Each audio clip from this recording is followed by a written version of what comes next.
voted for Bernie. I know I'm a bit of an idealist, but that's just the way, you know, it's like shoot for the stars and you'll fall, you'll among the moon or whatever, or vice versa. So yeah, I mean, I really think that people need to be given a lot more power. I feel like we somehow we like live in this strange culture where we're entitled, yet we don't feel empowered. And I feel like Bernie can help give some of that power back to the people instead of us just hating.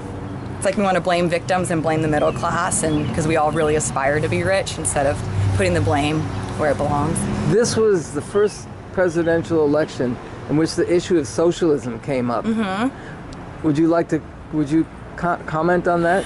Okay, so my one comment for that would be, again, in theory, I think it's amazing. I know that's what a lot of people are going to say, but like I've just seen in tiny groups, like, you know, just within a women's rugby team, there's always like 6 people that are incredibly prepared and then the other 9 that just kind of coast along. And so unfortunately... Sounds like capitalism. Unfortunately, yeah. So unfortunately, people are shitty either way. People are lazy in whatever system we have. I don't know what the best way to incentivize people to just be good people, but I don't know what it is. Okay. Yeah.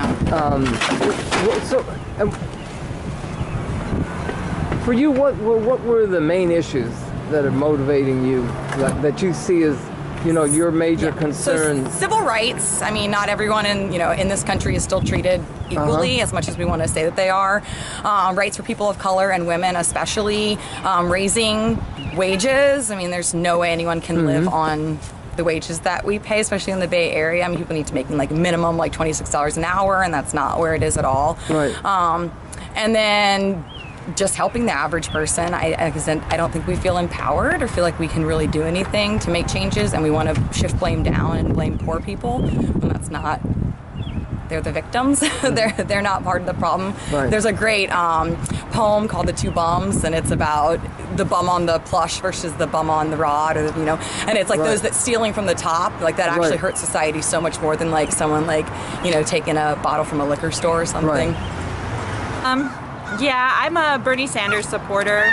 I think that the primary system seems pretty messed up.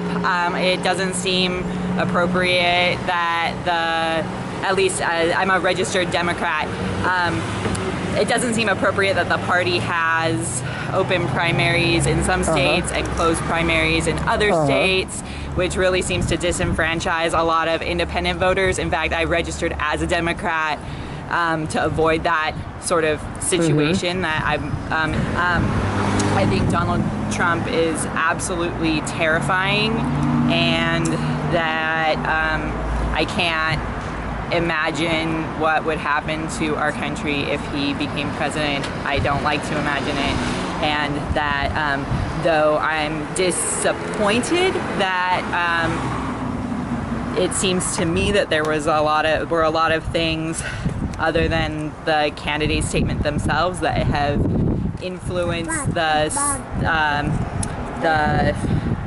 outcome of the Democratic primary, having been last night declared in favor of Hillary Clinton, that prior to me even being allowed to cast my vote, I felt that was kind of annoying. But in any case, I guess that regardless of that, I would be so terrified of what would happen to the United States under the leadership of Donald Trump that I'll probably support her in the general election if she is, as is stated by the media, the Democratic nominee. And are most of your friends Sanders supporters? Most of them are. And do you think most of them will also end up voting for Clinton if she's the nominee? Reluctantly, yeah. You care to say who you voted for? Bernie Sanders. Hillary Clinton will be nominated by the Democratic Party. She's an establishment candidate. She's going to lose to Donald Trump, and it's going to be utter chaos for the next 4 years.